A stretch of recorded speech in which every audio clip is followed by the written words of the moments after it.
I'm Dan Galusha and welcome to another edition of Shootin' Plink. Today we're in part 2 of the Henry U.S. Survival Rifle.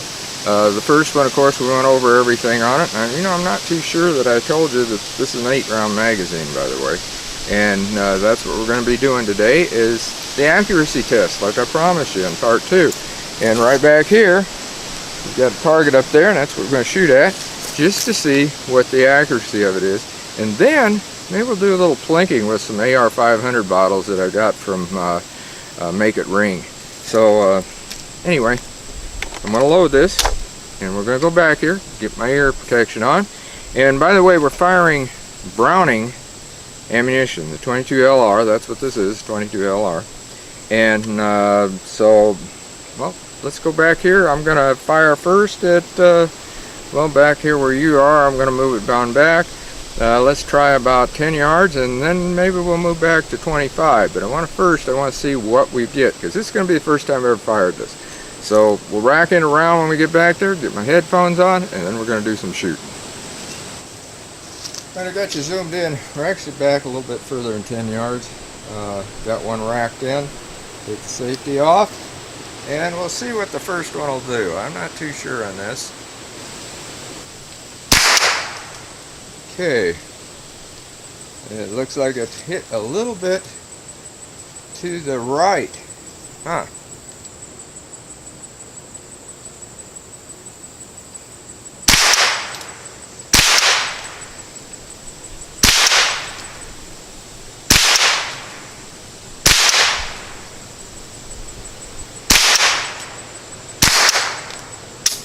Okay, that was 8 rounds. I go get the target. It's not a real heavy trigger pull, but I've heard a lot of people say it was, but it's got a good reset on it. We'll take a look. You've already seen it. Looking at it, it's not too bad of a grouping. I mean, this is the first time I've ever fired this gun, as I said. Got one way down here, one way over here. That I'm not sure what that's all about. Do have one right here. We're going to try this again, and I'm going to go back to 25 yards and see what we get on that. I'm going to put another magazine in. Could even be the ammunition, who knows, but still got my ear protection on it, so it sounds a little bit funny to me.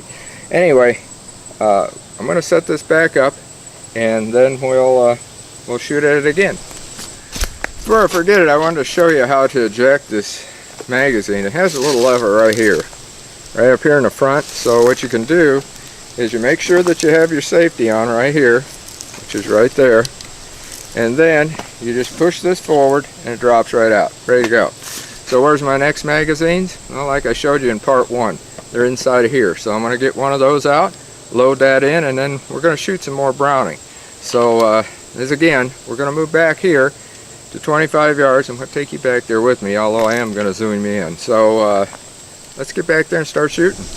All right, move back here to 25 yards. We'll see how this does from here. Just gonna have to get used to these sights, really. Even though it's a peep. Take safety off.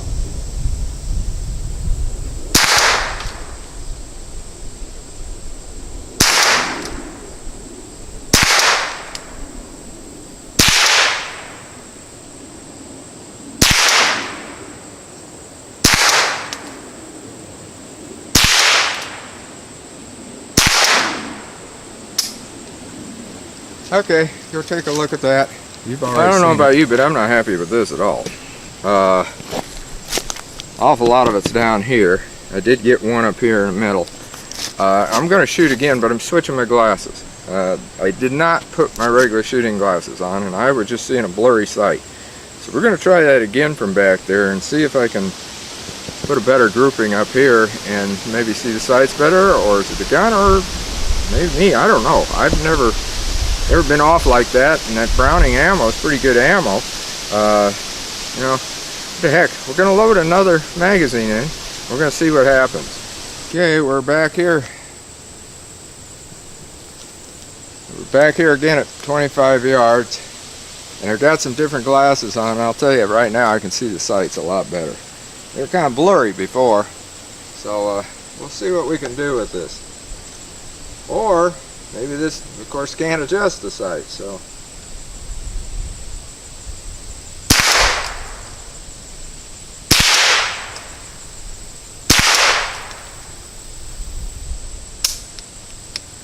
we had a misfire. It's the first one.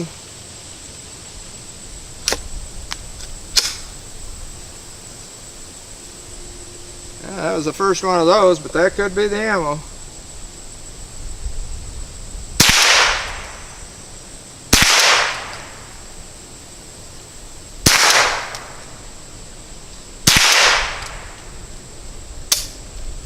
Okay, that's 8 rounds. Now let's take a look at it. Well, it looks to me, I mean, you've seen it as it happened, but it looks to me like we had more rounds into this area, which I'm a little bit happier with. But what we're going to do now is we're going to test to see how it plinks. We're going to set up those AR-500 bottles. I'm going to get one of these magazines. I think I've got an extra magazine over in the survival bag, which I showed you in the last part. And I'll grab one of those and put it in. That one round I was looking for it, I don't know really what happened there. This does not, by the way, I found out this gun does not lock open after the last round fired, like what most semi-autos do. This one don't do that. So anyway, that's another thing that I wish it did, really, but it doesn't. So let's put up the plinking bottles and see what it does with those. Well, I set up a little bit more on the plinking bottles. I put a couple of AR-500 gongs up there too, 6-inch ones.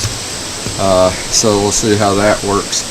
Just in case I have some rounds left over, I got something to shoot at. And this is going to be Browning again, but once we start shooting some other things, I'm going to do some comparison ammunition, and we'll probably shoot Federal, CCI, Browning. I'm not sure what I got, but also some of the quiet ammo, and see how it works with that, if it will cycle or not. I have a feeling it will not. In fact, I'm just wondering how far down this will go. It'd be nice if it'd go down to at least CCI standard, which is 1070 velocity. So I'll load a round in, take the safety off, and we'll try to do some plinking here and see how this works.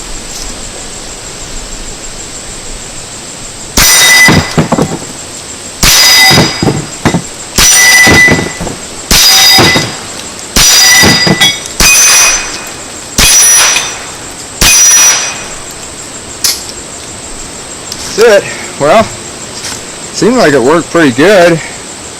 From here, looks like the accuracy, I mean, I was shooting fairly fast. I wasn't really taking a good aim, and maybe that's what I should have done when I shot at the paper, huh? Because it looks like it hit pretty good. Anyway, that was 8 rounds, 8 hits, so I'd say now that's pretty good for that. Because those are 6-inch gongs, and the others are just the small, the narrow bottles that they have. I kind of think I just heard some thunder up there, so we may be having to get out of here. Anyway, let's turn around here and I'll go over this gun a little bit more and get out of here before we start seeing some thunder and lightning buzzing around this woods. Okay, it looks like we got a storm moving in here pretty quick. I'm gonna have to round up Pepper, make sure he's okay, and he should be. He's down here somewhere. Anyway, we got to find him, and I pretty much covered everything here. You can see how it's shot. Not too bad. Definitely took out all the plinking targets. Real easy. No problem at all. And by the way, we're shooting at 15 yards for that. And I definitely hear thunder. We do have some storms coming. Again, this is the Henry survival rifle. It's known as an AR-7, and it's been around for quite a few years. Got a lot of history behind it. You want to kind of look that up. I'm not going to go into a history lesson on it, but it was a survival gun that the pilots used. In World War II, it was a wooden stock at that time, made by another company. And I can't think of the name of them right now, but still, with the camo, and I really like this gun. I wasn't impressed at first with that accuracy that I had at 25 yards, but I think it did a little bit better once I switched to my glasses. And these, by the way, Dr. Jim Norquist helped me out with this, because I was having a hard time. And I've told you a lot of times in this, but for you folks that have never heard it, these are actually computer glasses. Ones that are made to see approximately 18 to 24 inches, or at least improve your sight that distance. Well, it really works for a gun sight, and I can see the target well enough too. It's kind of a strange situation, but they work pretty good. And also, for those of you that didn't know before, and I'll take this off, this back here is where all of this gun goes. The barrel comes off, it goes into here. In part 1, take a look at that because I show you how to assemble it. This goes into here. The magazines, you have 3 magazines. You have 1 in here and 2 stored in there. And all you do, it's waterproof, so it will float. It's waterproof for a while. I won't say it's going to float forever because that will leak eventually, but it's kind of tight. It's in there, and that's how it's set up. It's very, very lightweight, about 3.5 pounds. You can tell just the way I pick it up. It is lightweight. I got it 2 fingers right there. And so it's good, quick. You can pick it up, carry it. Shooting it, now when I fired it, I used this right here, like this. So you got a good brace too. Just don't stick your hand over here where your bolt's at. And you can do it just like this. And it's a peep sight. You see that? And the rain is coming. It's starting to drip right now. So until next time, shoot safe and have a great day of plinking.